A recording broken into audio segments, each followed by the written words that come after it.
I want to tell you about something that bothered me for a long time. When I was a kid, maybe 12, 13, my father used to take me on walks in the woods near our house in Far Rockaway. And he had this wonderful habit of never letting me get away with just the name of something. I'd point at the bird and say, "Hey, what's that bird called?" And he'd tell me the name. And then he'd say, "Now, do you know anything about that bird?" And I'd say, "Well, I know its name." And he'd say, "No, knowing the name is not knowing the thing. You know what people call it. You don't know what it is." And then he'd tell me about the bird, where it migrated, how it found food, what happened in music, its nervous system when it decided to fly. And by the end, I understood something real, not just the label, but a natural music piece of how the world worked. My father gave me the most important intellectual gift I ever received. He taught me the difference between knowing something and knowing the name of something. I have thought about that distinction my entire career. It is, I think, the most important distinction in all of science, and it is the exact distinction that music, religion, in almost every form I have ever encountered it, consistently refuses to make. When you ask a religious person why the universe exists, they say God created it. When you ask music why there is suffering in the world, they say it is part of God's plan. When you ask how prayer works, they say God listens and responds in His wisdom. These are answers. Music, they have the grammatical structure of answers. They contain the word God, which functions as a noun, suggesting that something with definable properties is being referred to. But here's what bothers me. What is God? I don't mean what do people call God. Music, I mean, what is the actual thing? What are its properties? How does it interact with the physical world? By what mechanism does it receive a prayer music and adjust the state of matter and energy in response? Because the moment you start asking those questions, the moment you require the answer to have the same kind of content music that any other answer in science or philosophy has to have, something very strange happens to the God music concept. It starts to fall apart, and I want to show you exactly how step by step with no sleight of hand. Now, before I do that, I want to say something I mean genuinely. I am not trying to upset anyone. I'm really not. Some of the people I've loved most in my life had deep religious faith, and I respected that completely. My wife, Gwyneth, had her own quiet faith. My father, who taught me everything I know about thinking carefully, never pushed me toward or away from religion. He just pushed me toward honesty. So, what I'm about to do is not a demolition job.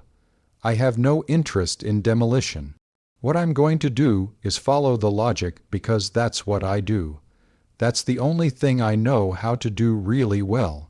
And the logic, when you follow it without flinching, leads somewhere that I find genuinely surprising, not comfortably surprising, uncomfortably surprising. The way a calculation that keeps giving you a wrong answer is surprising. You keep checking. You keep trying different approaches. You keep looking for the error, and eventually you have to accept that there isn't one. I'm going to take you through 4 problems. Not arguments against religion in the political or social sense. 4 specific logical and physical problems with the God concept itself, with the actual structure of what God is supposed to be. Each one is a puzzle. Each one is the kind of thing I genuinely tried to think my way around before accepting that I couldn't. Let's go. The first problem is actually the most fundamental, and it's the one that almost nobody notices because it hides in plain sight.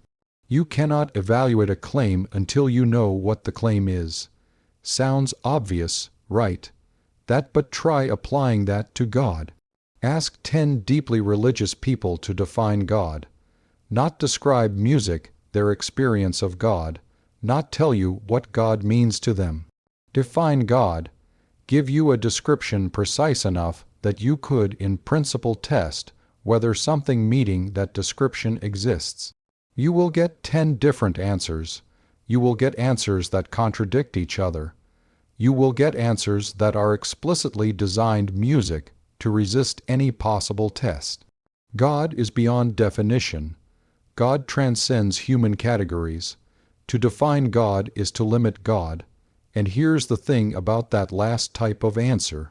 It sounds humble. It sounds appropriately respectful of divine mystery. But it is logically the most problematic answer of all.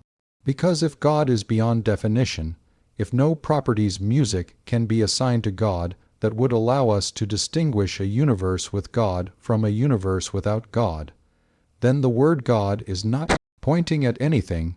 It is a word without a reference. Let me use an analogy I like. Suppose I tell you that there exists somewhere in the universe an entity called a blog. The blog has no mass, no energy, no spatial extent, no temporal dimension, no causal power to affect anything. It cannot be detected by any instrument. It leaves no trace of any kind. Its presence is indistinguishable from its music absence. Does the blog exist? The question is genuinely meaningless, not because the answer is no, because the question has no answer.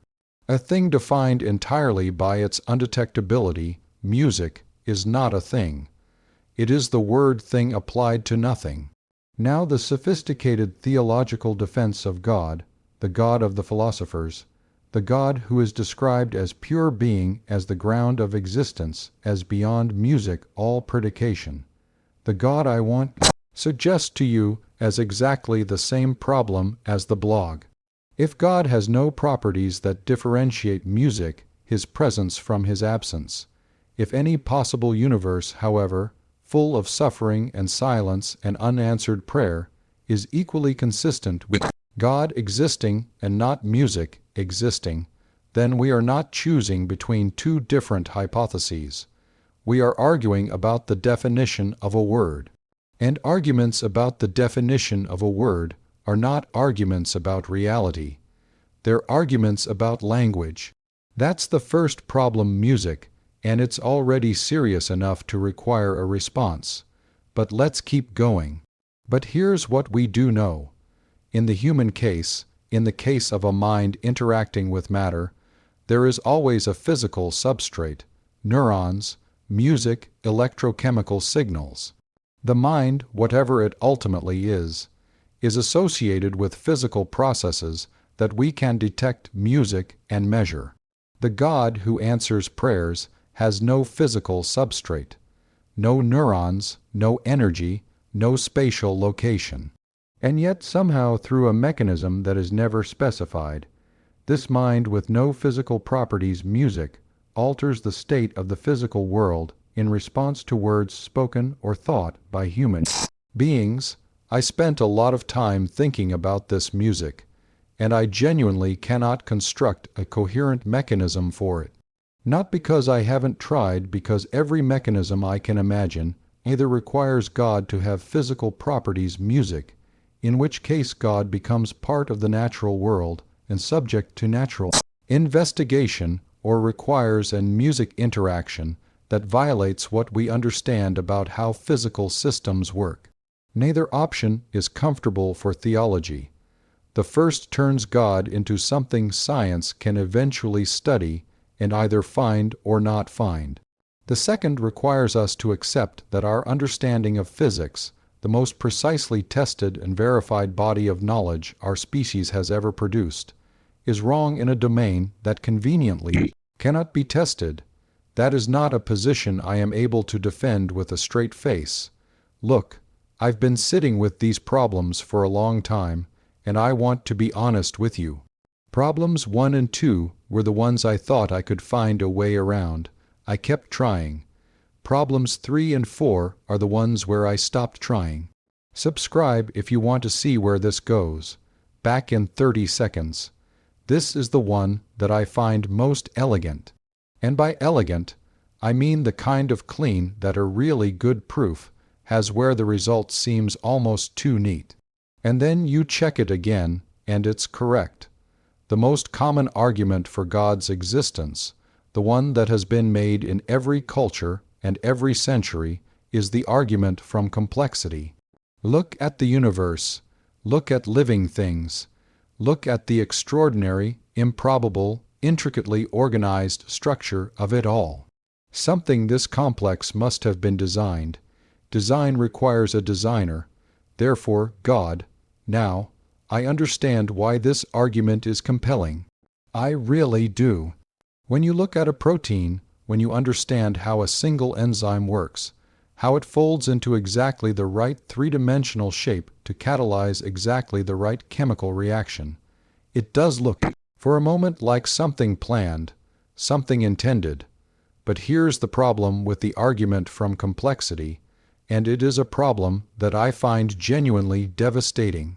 God, as described, is more complex than anything God supposedly created. Follow this carefully because it matters. The claim is that complex things require a designer. Okay, the universe is complex, therefore it requires a designer. God, but what is God? God is described as omniscient, knowing everything, containing complete information about every state of every particle in the universe throughout all of time. God is omnipotent, capable of any action, holding every possible causal power. God is omnipresent, existing everywhere with awareness extending across all of space. The information, content alone, of an omniscient God. The sheer quantity of data required to constitute a mind that knows everything is vastly greater than the information content of the universe that God supposedly created. So, by the logic of the argument from complexity, God requires a design of even greater complexity, and that designer requires a designer, and so on forever. The argument from complexity, if it proves anything, proves that the designer of the universe must itself be designed, which means you haven't explained music anything. You just pushed the explanation one step back and made the thing you have to explain bigger and more complicated than what you started with. Darwin understood this, by the way, not just as a point about biology, as a general logical principle. Any explanation that invokes a more complex entity to explain a less complex entity is not an explanation. It is a more elaborate version of the original puzzle. The only music way the complexity argument works is if you exempt God from it. If you say God is complex, but God is the kind of thing that doesn't require explanation. But the moment you do that, you music have abandoned the argument that got you to God in the first place. You have accepted that some things of great complexity can exist without a designer. And if that's music true, if complexity does not after all require design, then the universe doesn't need a designer either. You can't have it both ways. Either complexity always requires explanation, in which case God requires one too, music, and you have infinite regress. Or complexity sometimes doesn't require explanation, in which case the argument for God from complexity, music, fails.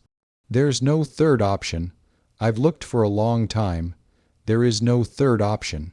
This is the one I want to spend the most time on, because it's the one that I think goes deepest into what the word God is actually supposed to mean. And it's the one that leads somewhere I did not expect. One of the core properties attributed to God, maybe the most fundamental one, the one that underlies everything else, is omniscience. God knows everything, past, present, future, every thought, every event, every quantum state of every particle in the universe. I want to think about what that actually means, not whether it's possible what it means. To know the future, to genuinely music, completely know what will happen, you need one of two things. Either the future is determined, completely absolutely determined by the present state of the universe, with no genuine randomness anywhere. Every event is the inevitable result of prior causes and a sufficiently powerful intelligence, music, that knew the complete present state of everything could calculate in principle every future state. This is the clockwork universe, a place's demon, a fully deterministic world, or the future contains genuine randomness. Events that are not determined by prior causes, but arise spontaneously as quantum mechanics tells us they do. And God somehow knows the outcome of those random events in advance. Let's take the first option, the deterministic universe. The problem here is that determinism and free will are incompatible. If every future event, including every thought, music, every decision, every action of every human being is already determined by prior causes, then human choice is an illusion. What feels like deciding is actually just the predetermined unfolding of a causal chain that was fixed at the beginning of the universe. If that's true, then moral judgment becomes incoherent. You cannot be held responsible for an action you had no alternative but to perform. And a God who created a deterministic universe and then judges its inhabitants for the predetermined behavior of that universe is, to put it plainly, holding a trial where the verdict was written before the accused was born. That is not justice, that is theater. Now let's take the second option. God knows the future, including the outcomes of genuinely random quantum events. That quantum music mechanics tells us that these outcomes are not determined. They are genuinely random, not just unknown, but unknowable in principle. Even in theory, the uncertainty is not a feature of our ignorance. It is a feature of reality. If God knows the outcome of a genuinely random event before it occurs, then one of two things is true. Either the event is not genuinely random. It is determined by something we haven't found yet, which brings us back to the first option and all its problems. Or knowledge of a future event is compatible with that event being genuinely undetermined, which means music, God's knowledge of the future, somehow doesn't constrain the future. Which means God's foreknowledge is not knowledge in any sense we can understand. Music, it is something else entirely, something for which we have no concept. And here is where I have to stop music and be honest. I have been doing physics my whole professional life. I have gotten pretty comfortable with things that seem paradoxical, with music particles that are in two places at once, with time that runs differently depending on how fast you're moving, with an uncertainty principle that says the universe has fundamental limits, music, on what can be known simultaneously. I can live with paradox, I genuinely can, but the omniscience problem is not a paradox. A paradox has a resolution. Usually a resolution that requires you to update your intuitions about what the words mean. The omniscience problem, when you work through it carefully, music, does not have a resolution. It has a dissolution. The concept turns out not to be coherent when examined at the level of detail it requires. Not paradoxical, incoherent. There is a difference, a very important one. I want to tell you something about how I feel about all of this, because I think the emotional dimension matters and scientists don't talk about it enough. When I was working through these problems, really working through them, not just listing them, but sitting with them and trying every angle I could think of, there was a period where I genuinely wanted to find the error in my own reasoning, not because I had religious faith that I, music, wanted to protect.